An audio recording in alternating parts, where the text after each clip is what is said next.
We are now at 1 o'clock. Man, Michael, you're faster than me. So welcome everyone. I'm Craig O'Neill, and with my training team here today, guys, go ahead and introduce yourself. Michael Catola, how we doing? Hi, I'm Levi Linsman. How is everybody? Thanks for joining me again today, guys. And this is a cool topic because we are on the 5 phases of the workflow. And we asked a question to lead into this in the email that went out to everyone. We had a simple poll. We asked, what is the most challenging phase of the workflow for your team? And we broke this down into 5 of those phases that we're going to talk about here shortly. Sales and approval, initiation and inspection, ordering parts and the bay management, making things ready for pickup, and indicating when work is underway. And I gotta say, the results surprised me. I really thought it was going to be a little bit more one-sided, and this was a really even split. Isn't that what you guys thought? I definitely did too. I was expecting a little more heavy in one area, and when I saw the split with really 3 areas almost taking over 75% of it. Yeah. Kind of. Yeah, Levi, did you have the same expectations? Yeah, it was pretty interesting to see that. It's pretty. Yeah. The thing I really want to draw attention to is the red slice, the initiation and inspection phase. This is one of those areas where I really thought like most people do that really, really good. At least most of the people I'm watching and talking to most of the time seem to be doing that really good. And maybe therein lies the problem too. We do have a training team committed to helping anyone with the process. And I do encourage you guys, reach out to us.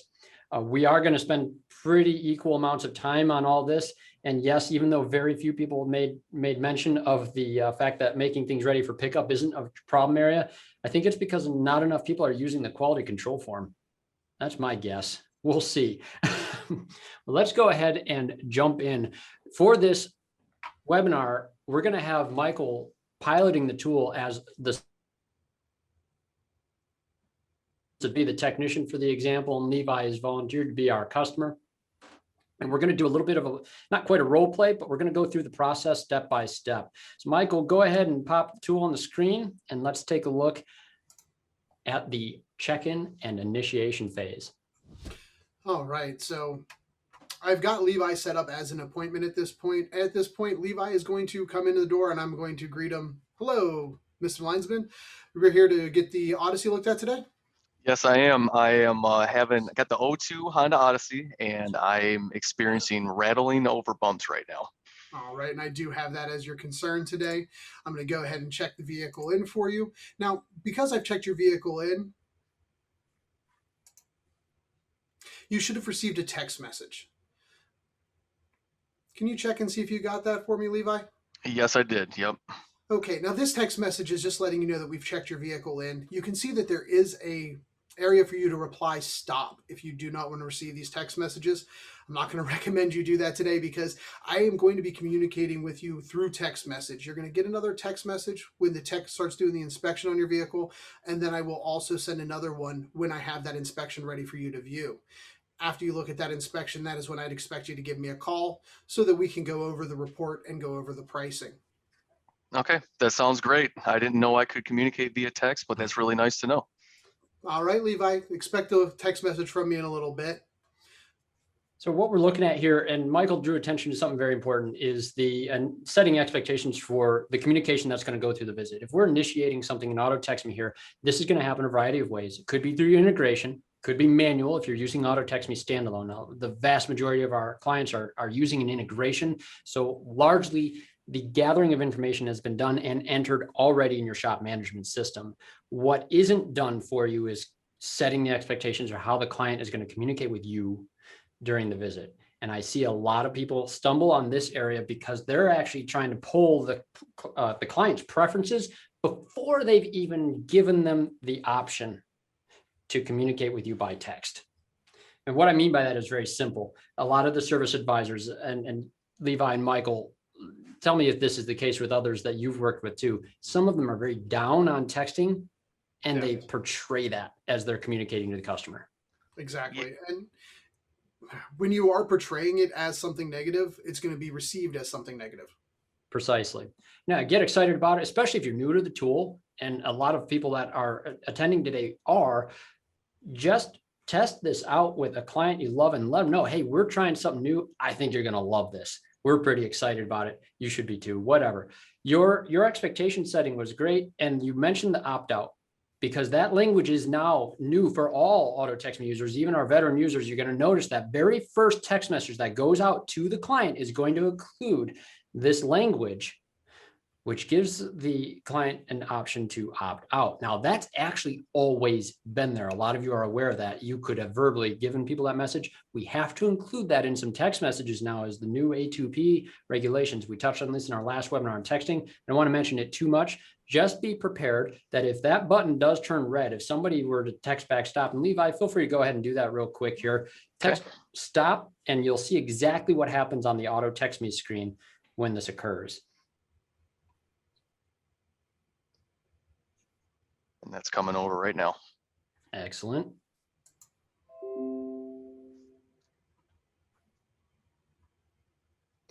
Yeah, you can see my button turned red underneath. Yep, very When clear. I open this up, note customer has opted out to text updates. Yeah, you won't wonder if this has happened to an individual on your board. You'll always know. We will show you. And that gives you an opportunity to manage it.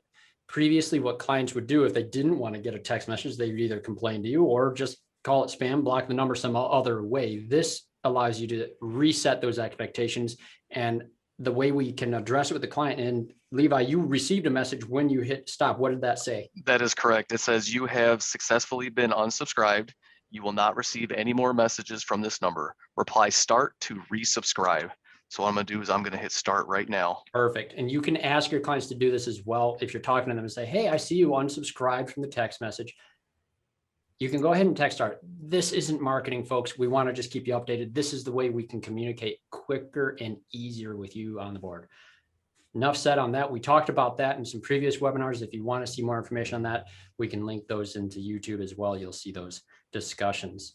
Now from here, this is the next handoff internally for a service advisor to get the information to the technician that we have a new car in. Michael, how are we going to initiate that?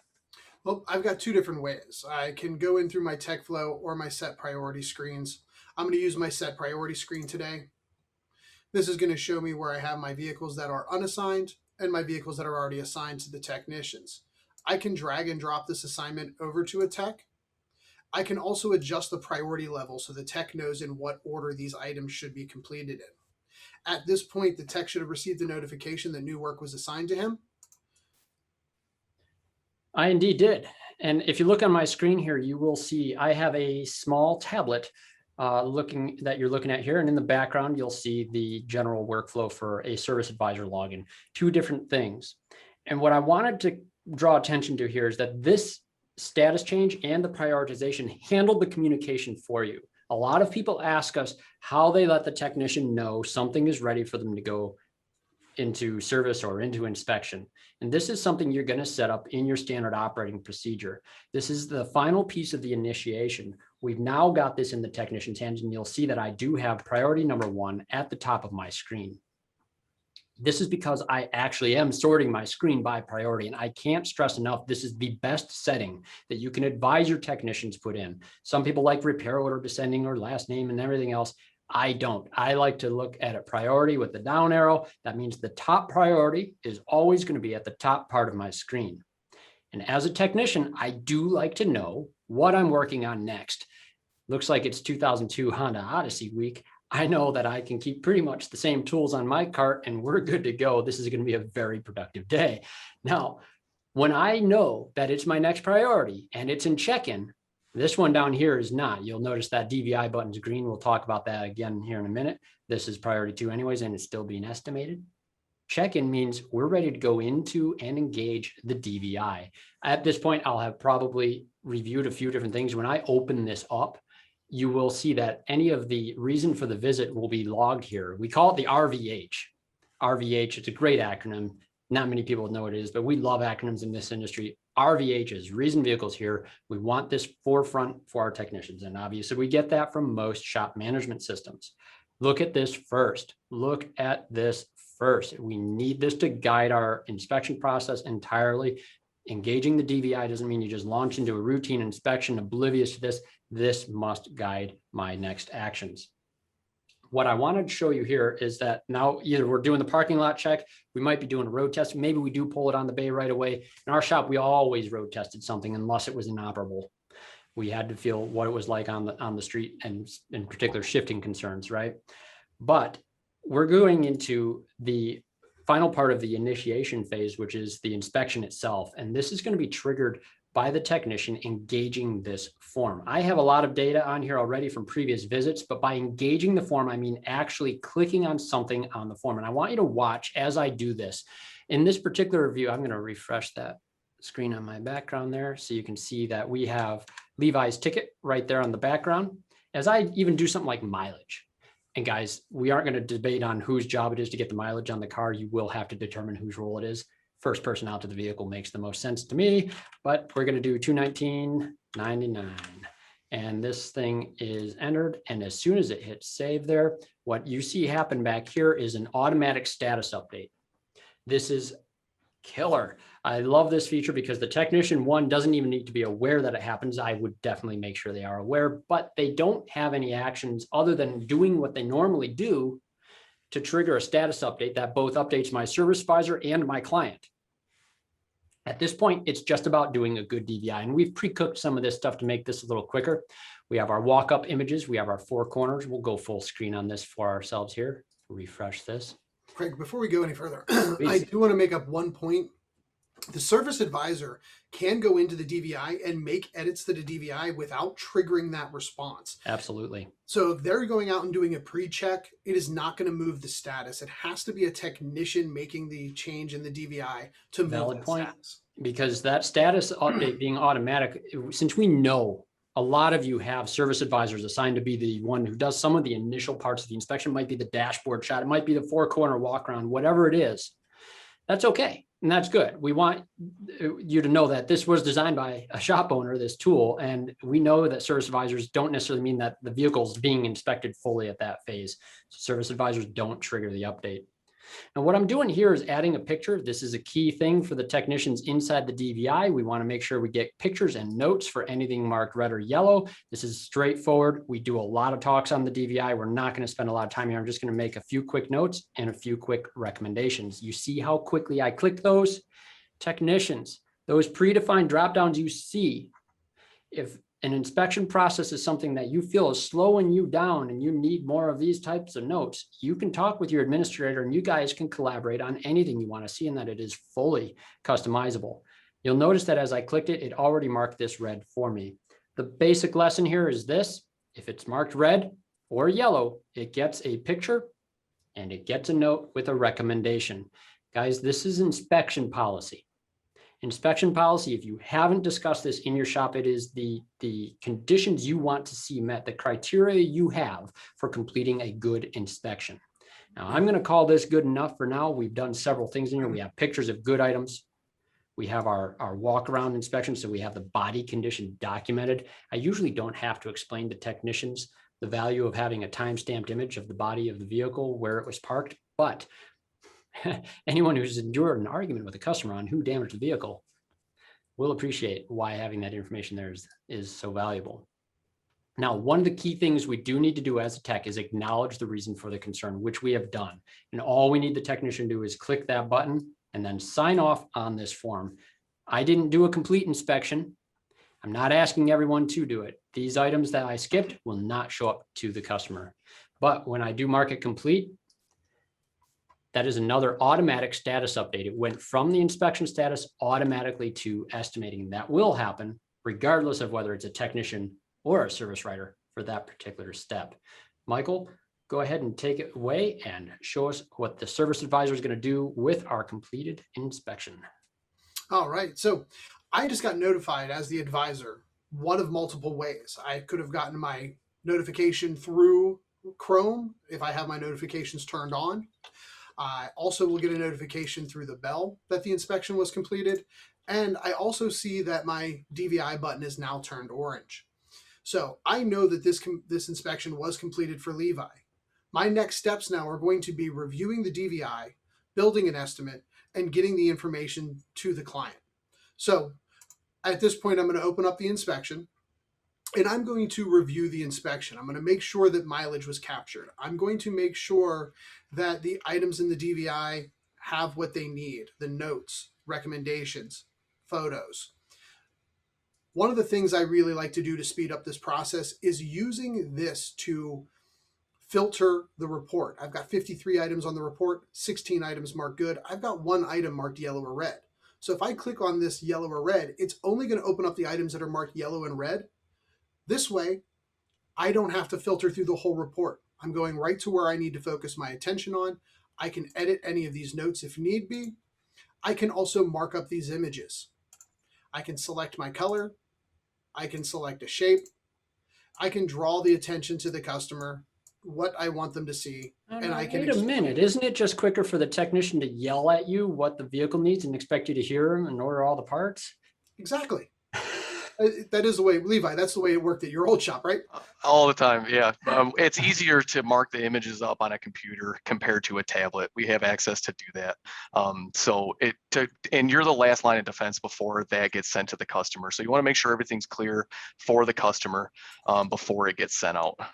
As the technician with the image markups in particular, this is not something I've really ever asked technicians to do unless the image that you've taken is really difficult to decipher. There's always going to be some oddball scenarios. Like the best case example I've seen where a technician really had to do some markups is a slightly bent tie rod. It's definitely enough to affect an alignment, but really hard to isolate in the picture. And having the arrows there by the technician helped me as an advisor explain things to the customer and draw attention to them as well. Those situations happen. And it's why both parties have the ability. Exactly.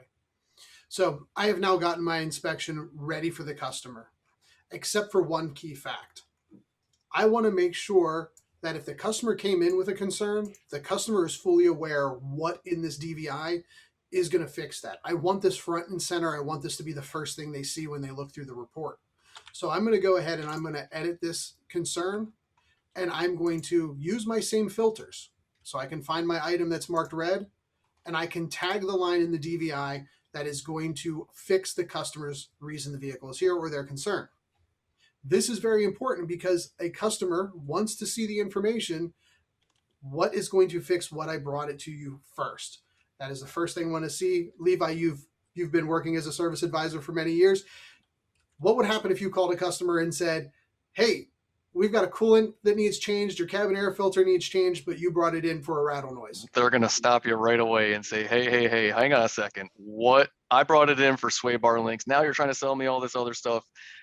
Let's address what it came in for first and then make notes after that. That's the best practice in my opinion. Mm-hmm. Something else I want to point out in this phase, and I probably should have brought it up a little bit earlier, is when a customer says, hey, I've got this rattle noise. Do me a favor, just fix that. I don't care about anything else. Still, this is funny because, a lot of times the customers are pretty much the ones demanding of our staff that we don't do our due diligence on a vehicle. Right. And this is ironic because what do they expect? Like if you change oil on a vehicle and 2 weeks later, something else goes bad, what do they expect then? Yeah, you're going to be the bad guy if something happens. They're going to call you and probably give you an earful. I mean, it's happened to me before. Tell me that, I thought you would have looked at the whole car. Yeah. Okay. That's some people's expectations, not others. Some people ask you not to. The point is, that is what my team will do, is look over the whole car. My dad had a fantastic quote when a technician would say like, oh, it was like that when it came in the first time. It's not documented, right? Well, true or false, we're in the business of fixing cars, right? I mean, well, yeah. Then why didn't you mention it? It's nice to get in the groove of doing the same thing every time. Yeah. Oh, why do we do it, right? And that the other quote I love from my dad too is technicians won't do anything unless they understand the reasons that we're doing it. And the reason here is that we are saving time, because what does it cost you when a car comes back and you start having to address issues that could have been addressed the first time, but this time you also have to prove they weren't your fault? Uncomfortable through and through. Very much. So completing an inspection, a full inspection on every vehicle when they come in, giving it to the customer. What they do with the information after you give it to them is up to them. but you have done your part Yeah. in making sure they are aware of Yeah. the condition of their vehicle. Precisely. We're very much in the sales portion of this process at this point. This is where some service advisors really drop the ball, because if they look at this inspection as a gimmick, as something that they just have to go through, or a motion that they have to achieve in order to satisfy the boss and their silly requirements, well, that becomes a real issue. We want to make sure that this is not going to be an exemption to our process, that it is upheld, and that the service advisors really believe in the value they're doing. One of my coaches and friends, Bob Greenwood, he taught me a long time ago that our job is to make sure the vehicle is safe, reliable, and efficient. That's the job. If you're using this to be a high pressure salesman or to upsell, I was always taught upsell is a dirty word, then you're thinking about it wrong. This is a true health document for the vehicle. We are providing an incredibly valuable service so that the customer can make informed buying decisions. All we have to do, as Michael's role will be here, is counsel and advise. Exactly. So at this point now, I've got my report completely ready. I've got my images marked up. I've got my line tagged to the reason the vehicle is here. I'm building my estimate in my shop management system. I always want to make sure my estimate is built prior to sending the report to the customer. We know Murphy's Law will get us in the end. I'm going to say, oh, I'll just send the report and I'll go back and I will build the estimate after. As soon as you send that report, someone's walking in the door, the phone's ringing, and then before you know it, 20 minutes has gone by. The customer now calls you and you don't have an estimate for them. Build the estimate, then send the report to the customer. So I've now built my estimate. I'm sending the report to the client. Sending right from the top of this DVI screen, text and email. If you have the email in your shop management system, it will be there for you. I can't stress enough, both modes of communication are extremely valuable, and you'll see why here in a moment. And now that I've sent the report to the customer, I can see my DVI button has gone from being an orange, letting me know that it was completed. Now it's yellow, letting me know that it's been sent to the customer. The color of this DVI button is very important in lieu of actual statuses. Your workflow does not have to be incredibly long with a bunch of micro statuses I sent the report. The customer waiting for the customer to read the report. That's unnecessary. The color of the statuses are giving us that same information when I glance at this board. Yes. It's an estimating, but the DVI button's yellow. That means it's been sent to the customer. We're just waiting for them to open it. Such a good point, Michael. This is one of those things that we talked about, is we're communicating through these statuses, and the temptation sometimes goes the other direction to have more statuses, more communication, but that is more work and clicks. How many clicks have we actually had to make on statuses to even get to this point? It checked in automatically from your shop management system. It moved to the inspection status automatically when the technician engaged it. It moved to estimating automatically when the technician did it. It's based off of the actions we must do. And that is the beauty of it. If you keep adding more, you're asking for the balls to get dropped in more places. Yes, exactly. At this point, we have not manually edited a status yet. Everything has been done. All the information is being done based on us just doing our job as it's supposed to be done. Yeah. So at this point, Levi, you should have received your inspection report on your end. Yes, I did. I received my report. I viewed it. It looks like I have my 2002 Odyssey there. Obviously, it shows the current status of it. It shows the items that you checked off, and I'm seeing that it looks like I need some sway bar links on that. Now, you do. One of the things I'm going to notice here is now that the customer has opened the report, again, that DVI button is turned green.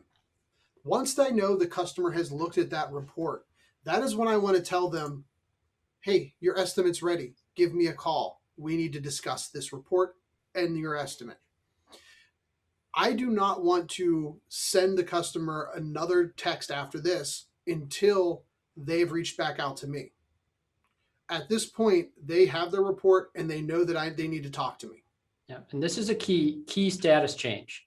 And that's why it's a deliberate click. There are integration components that we can do, and some shop management systems are better at that than others. The point is, you do this when you're ready to trigger that call. Exactly. Levi, what you received is a message that indicated what? It says we have looked over your vehicle and we have your estimate ready. So now that I'm in a meeting, I need a few minutes to get my cards in order. So I just responded, call you after my meeting. So he knows that they'll be expecting a call from me. Yeah, and voicemail. I mention this all the time. We talked about it a little bit in our previous webinars as well. I hated calling somebody and getting their voicemail, leaving the voicemail, forcing them to have to check a voicemail and delete the voicemail and all the other stuff that goes with it.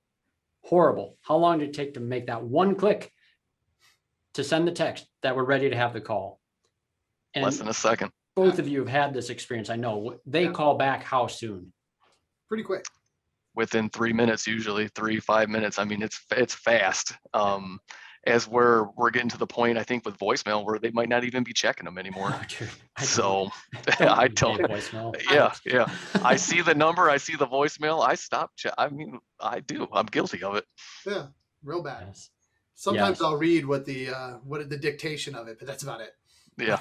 Yeah, the transcript's nice, but that's the point. Texts are doing exactly that. It's so I much know. harder to click the button. I'm reading it as a text message anyway. You might as well have just sent it in a text. Now, psychologically, there's another point that I want to draw attention to here. And when you're talking to your service advisors about this, this is really one of those key things, because this is great for the customer to be the one initiating the sales call. They are initiating the sales call. Think about it. They initiate. They're also going to keep initiating. They're in a decision mindset. And this is what we're doing right now. This call is going to be very focused and it's going to be very efficient. So let's move through here and then discuss how this conversation is going to go. And folks, we do at AutoTextMe, we teach, have that conversation with the client. There's all kinds of electronic authorization forms these days. Those can be very useful, but this is a key conversation and we want to make sure we're reinforcing our recommendations in that talk. Michael, go ahead. So at this point, Levi now calls me at the shop. I answer the phone. I'm going to open the inspection on my computer. And I'm going to say, hey, Levi, I saw you got the inspection. Did you have that open in front of you by any chance? I don't have it open in front of me right now, but I did view it and I really like what I'm seeing here. It looks like just a few items that I need to address. Yeah, looks like we've got to take care of this sway bar link. That's what's causing the noise you were hearing. I'll go over the pricing with you. Is this something you'd like us to take care of today? Yeah. How much is that, Mike? It's going to be $215. $215. Can you have that done today? I will have it done today. That sounds great, man. Go ahead and get it done for me. I'll send you a text message as soon as the tech starts putting these parts on your car for you. Thank you very much. I appreciate that. All right. I'll talk to you Hold later. here, because look what Michael just did with that yes approval button. And this is a spot where I see the sales process actually sort of falter just a little bit. Is we want to take a moment and we want to show how effective the DVI actually is at getting approvals. This is a manual click.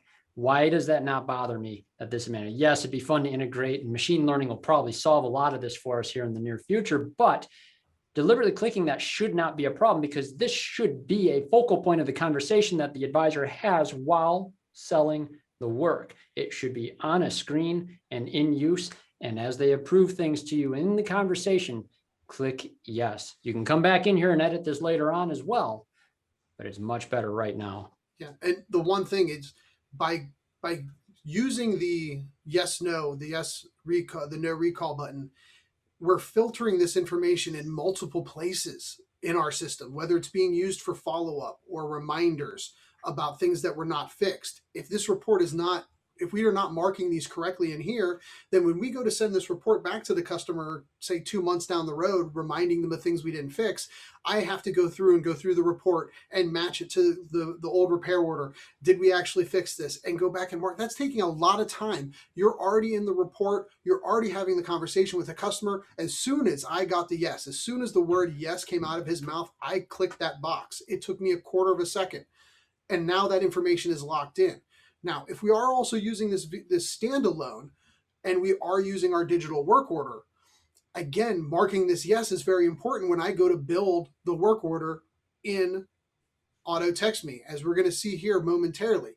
I now have my 1.2, I'm going to reinforce again, Michael, is the 300% rule that a lot of our coaching friends teach as well. Yes. Is reinforced by this, because what we know is that even though it was inspected and identified in the inspection, these yes, no buttons here are a critical piece of information that a marketing module isn't necessarily going to pick up because a lot of the marketing modules these days are only looking for declined services that actually got estimated. This is looking at everything that was inspected, true or false in the shop.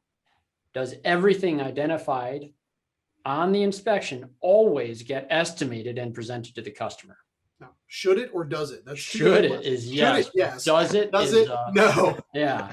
And that's the key difference on this. And this is why this feature, even when Auto-Text-Me's marketing module become available to our clients for decline services, this is also going to remain as a feature for that rainy day folder, looking for the lost opportunity that may never have even been presented in the first place. Exactly. So now that we've got our authorizations, the customer has been made aware of what's going on. At this point, I do know I need to order parts. Well, this is one of those key status updates again, isn't it? It is.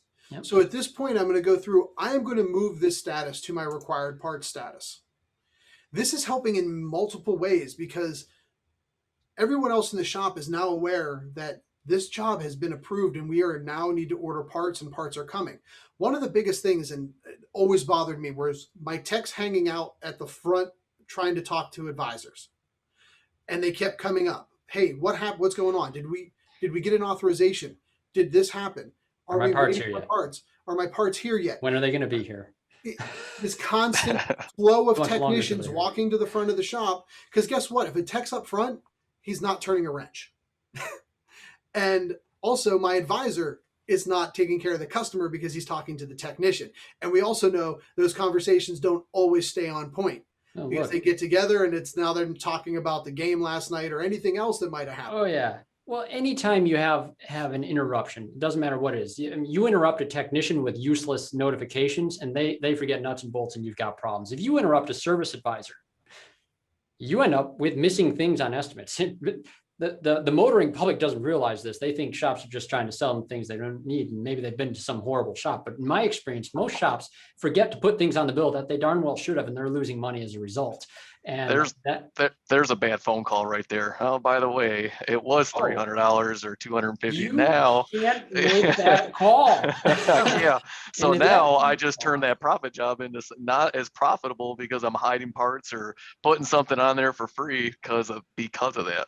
Yeah. Yes. Exactly. And So this is just one of those key things. The internal communication solutions that changing this status solves, it's absolutely worth it.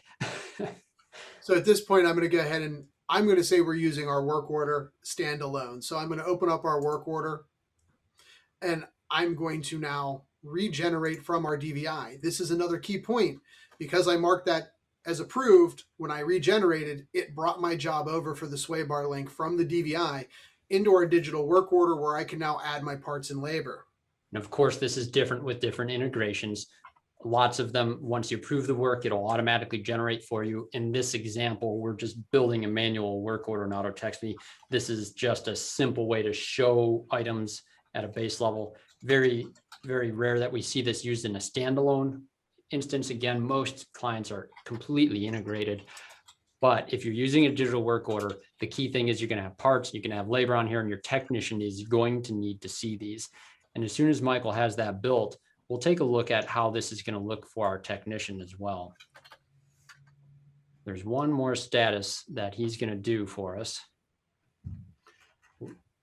after we verify the actual parts have arrived. And this is an unknown feature. A lot of times people in Auto-Text-Me don't quite realize this here is super helpful, especially for you folks that have automatically generating tickets. The work order parts list, every user has this in their menu, not just the admin or service writer, technicians too. So whoever is responsible for ordering and receiving parts, this is great, especially when you have a list of vehicles that are more than one that have more than one job on them.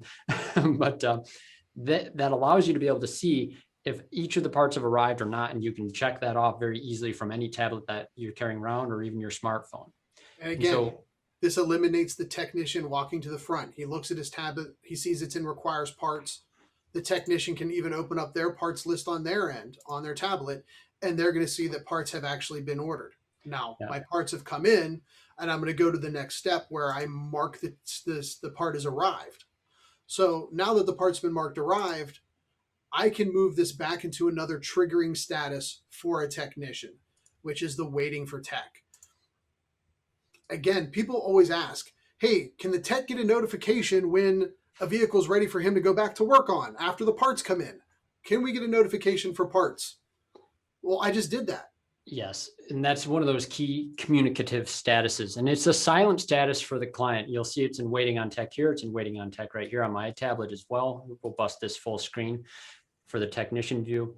This is one of those things that you'll teach your technicians as they're engaging the workflow. They have a core responsibility at this juncture. Who's best is really the question. Who's best to indicate that the vehicle is now being serviced? This was one of the questions that we had in that pie chart when we started talking about this is notifications for the when the service work actually begins. And the process breaks down if the technician isn't the one doing the update. And it's very simple. When I see it in this status and I know it's my next priority, I can move it into servicing. You'll see technicians aren't able to click on some statuses, but I allow them on others. Servicing is one of those ones, and really the only one that I ever asked them to do on a manual click. And on a tablet, by the way, you click the status, you'll see the drop down and you move it into servicing. And you'll notice that as I do that, that DVI button changes into the work order button, making it very logical that that's the piece that I'm moving into now. And on this tablet, we've done a few updates to this work order. The vehicle information can collapse. The jobs can start fully expanded. That is a setting for each individual in their user settings. If you go into user settings, you'll see these options as you scroll down. This entirely new section, just about a month and a half ago, is there. And I do recommend technicians toggle yes and yes on this. So if you guys have been on the system for a long time with a greatly integrated shop management system, this might not be a toggle that your technicians have on, and it will make their digital work order experience just a little bit nicer. So let's go back into that work order. You see it collapses that vehicle data. I have very little I need to scroll through to get to the meat of what I need to do on this car. And of course, that sway bar has been approved. The parts have arrived and I can clock in on that job and the timer begins. Technicians, I only ask to be clocked in on one job for the ticket at any given time. It gets complicated. If the service advisor's built multiple job listings for several different things and hasn't built a whole package, then there's a lot of timers that could be in for a lot of individual jobs. We could get into estimating skills and talk about a lot of different things on that, but ultimately, I don't really care about each job's actual time as much as the actual time on the ticket. So one timer is fine for me. I can mark this job complete as I move through here. And when I mark things complete, this helps me as the technician as well, especially when I hit submit work order. And this is another status update. Remember, we went into servicing manually. When I hit submit work order, you'll notice that it automatically moved into that quality control status. For my technician view, it also puts this vehicle into the work done folder. This keeps it off my list until any new work is authorized. If you do authorize new work on that ticket, it will pop out of that work done automatically and fall back in line with priority. It's still the priority 1 vehicle in QC. Priority 2 is still in estimating. What's taking so long on the estimate, Michael? You know, it's just been one of those days. Well, this is now in QC, and we're going to kick it back over to Michael for this section, as this is often the service advisor doing this. And now, folks, we have left the waiting on tech status now. We have moved through the servicing status, and now we are in the quality control status, which is a part of the completion section of the visit. I deliberately labeled this as the completion section because this is not necessarily a component of servicing. And you can debate this all day long. A lot of people will say, hey, no, it's part of the job to make sure it's done right.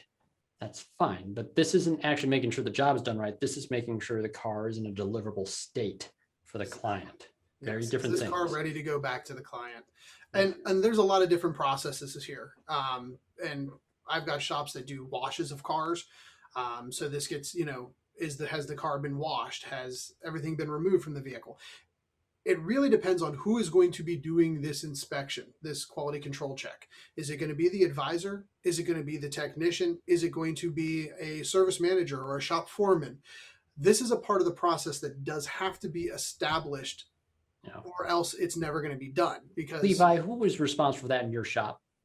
Technician?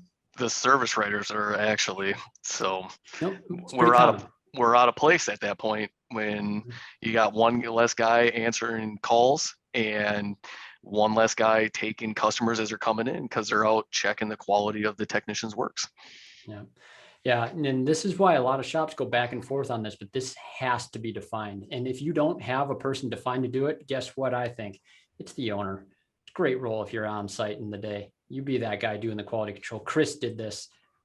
Everyone knows Chris. He's not with us on the panel today. He'll remind us later, but you'll hear his stories on his quality control experience. He took charge of that when he first released that element in the tool, and was astounded to see 70 to 80% of the vehicles that he was doing a final check on had something wrong with them. It could just be grease on the handles, windows, steering wheel, or anything else. And everyone here knows it takes nothing for a client to leave you a low score review.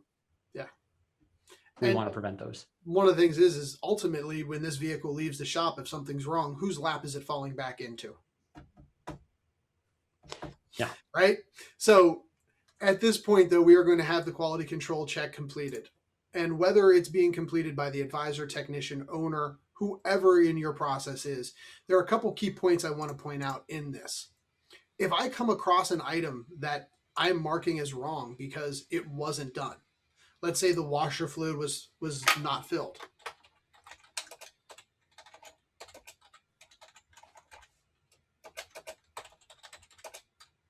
I'm marking that it was empty and that I filled it. Notice I put washer fluid empty, filled fluid. Yeah. Even though I've corrected it, I'm leaving it marked as red in my checklist because I want to be able to pull my reports out of here and find items. How many items did we miss? Are we missing the same item consistently? If I fix it and then mark it green, I'm never going to know how often things are happening like this. It's really comical to me. And I get why people are doing that, because they want to show that this is good. And they're thinking of this in a client presentation, but don't. This is actually one of those pieces. It's internal. It's for the shop. Yeah. We want to prove our quality control process is working. If you've got all green quality controls, and I go in, you can look at the quality control reports and auto text me. If it's all green, somebody's lying or they're correcting things and marking it green. I want to know how imperfect it was before and what our quality control caught, because it is. Yeah. And this is not a disciplinary tool. This is No. that's another thing that I get a lot of. Well, I don't want people to be we don't want to use this as a disciplinary tool. But if we're finding a consistent issue, we have to have something to back it up when we go to talk to the staff and say, hey guys, we have not been filling the washer fluid. Well, they're going to say, oh, it happened one time. It's not that big a deal. But if you've got this numbers to say, hey, of the last 30 cars that came through the shop, we missed it on 10 cars. That's 30% of the vehicles that came through. We forgot. You now have data to back up what you're saying, and it becomes a little more in their face. Again, it's not disciplining. All we're doing is correcting. It's so much nicer to have it on here as opposed to having a bunch of tickets on your chalkboard, your cork board, or whatever that's next to it, with different technicians on there. So it's nice to keep it organized. Well, absolutely. And this is I joked about at the beginning, only 5% of people on our poll mentioned difficulty at this phase in the process. And when I ask people about the quality control form and ask them if they have a process for it, I'm talking 95% of shops say no, there is no documented process in their stores that focuses on this with defined roles and responsible parties. Yeah. And is it any surprise that you have occasional issues where somebody walks in and their car doesn't start, even though they're there to pick it up and just paid you money, or that there's tire pressure lights on? All of it. Yeah. Every one of us has stories. You could start a support group for shop owners on this topic. So just put the effort into this section of the process, and I think you're going to get good results. And from here, Michael, this is pretty straightforward because we want to verify that this is done well. Somebody hands you the keys as the service advisor, and maybe the service advisor is the one doing this checkup anyways. I want to be able to take the keys in hand. I want to look at this form and I want to say, all right, was the washer fluid taken care of? Was the floor mat cleaned? Whatever. Perfect. Now we can go back to our workflow. And now that I have verified with an individual that all of these things have actually been checked, we can do the final status. I do want to make one point though, Craig, before I go into this final Okay. sentence. And this is actually going to be, what is the tech doing at this point? Uh, Because the second the tech is done with the vehicle, now if the tech is not doing the quality control check and he submits the work order and takes the keys to the front, drops them off at the advisor, what is the next step for the tech? his priority 2 is still in estimating, Michael. But going right back to his tablet, he's looking for the next highest priority in check-in or waiting Precisely. on tech. Now, on a real shop, this queue for a technician's often 5-7 cars deep on a normal day, possibly more. And you should have a very clear view of that. Look, technicians work better when they're preloaded. I Yes. will say that over and over again because 100%. it's so true. Oh, they budget their time to get done what's there to get done. Exactly. And Magic. and we need them going into that process. I drop the keys off, I go back to my desk, I pull my tablet, I'm looking for my next priority in check-in or waiting for tech. And I'm grabbing the keys, I'm going right to work on that without being told by anyone what's next. Without having to be told, and without, because that is your job, to look on the tablet. When you're caught up, you go to the tablet. There should be no notifications you have to do. And this question comes up literally All the time. every shop we talk to. How am I going to notify my technician? What if the priority changes and I need to alert him? What if I need him to quickly stop on something? Well, if you're dealing with urgent notifications, folks, you go talk to them, period. I don't count on any soft touch to go to a technician and have him hear a chime, hear a vibration, hear an alert, or some flashing light or anything to stop doing what he's doing. That man should be laser focused on the task that he has on hand. Transmission specialist, you would definitely get somebody scowling at you if you tried interrupting them while they're midway through working on a valve body. And truth be told, cars across the board are as complex as any other specialty these days. You lose your spot on something, it's hard to get back on track and you don't even know how much time you lost. Don't count on soft touches. Go ahead. That allows for mistakes to happen. That's It where does. that nut that you were getting ready to tighten when you got interrupted, you see it's on and you go, okay, and you move to the next step and never fully got torqued down properly. Now you got to come back. This is the why of the workflow, people. This is exactly why nailing down these steps and understanding when what is done. The reason a technician might not look at their tablet is because it doesn't tell him anything. Or maybe he wasn't told that this is telling him something, or it can be organized in such a way that it makes sense. If you can lay out with them how it makes sense and why this is beneficial, you can stop printing all the paper. You can stop running paper back and forth. You can stop running out of ink and having to run paper back and forth while you're trying to solve the ink problem and a whole variety of other things. That Ink is expensive. It is. Yeah. So- But here we are back into the final part of the process, and the ready status is the final manual click that I recommend. And there are integrations, of course, you can have this automated in other ways. You actually can have it where it automatically goes to a ready status or something like it when you sign off on that quality control status. We didn't show that feature, but you could do that. I consider it too brave. Because if you submit that report and something's not quite right, you want to make sure, or Yep. maybe you don't have the estimate, you don't have the invoice finalized in the shop management system, so you're always going to have make sure that everything is ready. When you click that ready button, the invoice is ready for the customer to pay. That vehicle is ready that if the customer walked in the door the second you hit the button, you're taking their money, handing them their keys and waving goodbye. And Yeah. that's it. And hopefully you've talked about how you're going to take their money and the expectations too. Go ahead and hit, actually, Mike, will you hit that payment button in the text modal there? Because the text to pay components in Auto Text Me did just get a nice little boost here on our most recent update this week. This is brand new. You can now attach your PDF of your invoice directly in the payment option here. Go ahead and I don't know if you have a PDF, but just put a file in there. We didn't prep this out here, but what will happen is on the payment screen, a blue button will appear for the customer above where they click to pay. They'll see click here to view invoice. And it's super cool. Actually, I think we put a picture of it in the email that went out. Maybe I didn't. There's too much in this last release to cover it all. Well, if you want to see what's in the new release, I Oh, will be live by on the way. Facebook at 2:30 Eastern Standard Time today to go over everything that was in the release. So we will be covering that in that point, and I'm going to have Yeah, to go. but this is a great way to, you'll have to print your invoice to PDF.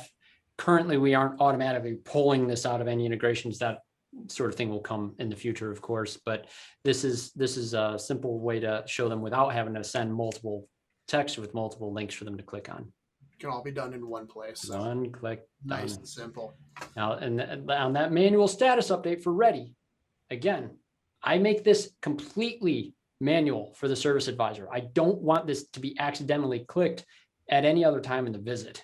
So it's not triggered by anything other than an individual clicking it by design for me. Levi, you use this status copiously as well. Was that a integrated component or was that tied? I think you were using RO Writer at the time, weren't you? We were using RO Writer at the time, yeah, and I would manually click on the ready status, and it was nice, you know, because it saves that one phone call towards the end. Remember, some of the RO Writer users would rename that status instead of ready. They would call it finished because that was a hard-coded status in that older system. Yeah. Yep. Yeah. Good stuff. All right. Well, we've gone through the whole process from check-in all the way to ready. We've talked about the staging. We've talked about completion, all the initial statuses. Hopefully, the main takeaway that you're going to get from this is that you can look at this workflow now and see it as the communication piece and the notification piece as well for when an individual needs to be responsible to move it into the other. I've likened this several times to a relay race, and at certain statuses, you teach certain individuals, it is their responsibility to take that baton and run with it. Any closing remarks, gentlemen? See, the only closing remark I have is that once you establish a proper workflow and you adhere to it, regardless of whether the customer's in the waiting room or whether they'll drop the vehicle off, you follow that process every time. And what'll happen is you'll never have a hole in your process if you're not making exceptions for whether or not the customer is waiting or if they told you not to do anything other than exactly what they brought it in for. If you just ignore all that and take your process from start to finish every time with every customer, you'll never have a hole in your process. Beautiful. And what I'd like to offer is if there's anything that's you guys don't understand about how it's done or how it's created, please get a hold of our training team. We can go through this with you step for step, and that would be great. So then we can walk through it and help you guys, create a workflow that works for your shop. Absolutely. And guys, really cool new update to the workflow report. Please check this out. This is going to get further enhancements as well, but we're now showing you the total time across a date range for how the cars are stacking up in statuses. This should show you where the vehicles are spending the majority of their time. And I am super geeked about having those conversations with y'all and seeing where the bottlenecks are. This will show you if you are getting held up in the estimating status and people aren't updating the status beyond that point. This should be probably a very tall bar. Check-in as well. A lot of shops, sometimes that's where the ticket sits the entire time as they go through the inspection process. Let's turn on some automated features. We can go and review those things with you too. If you see a tall bar in here that shouldn't be as tall as you think it is, then let's talk. Thanks, everyone. Appreciate it. And if you do have any questions, go ahead and reach out. And yes, this recording will be live. We will post that on YouTube. Anyone that registered will receive this link in their inbox as well, as soon as we do some post edits and cover up any of ums and ahs that we might have slipped in. Best way to set up a call to get our workflow set up for our process is definitely just reach out to one of us by email or support@autotext.me. Our support team is on call all the time, and you can count on them to connect you with our training department. So when in doubt, and that is accessible as well, right from the question mark button in AutoText Me.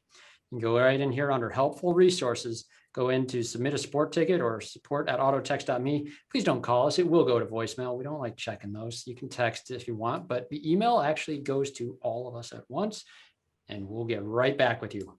We promise. Yes. All right. Thank you so much, everyone, for attending. We look forward to hearing some stories on your workflow and how we can help you streamline the process. Until next time, we'll see you soon. Have a good day, everyone. Bye.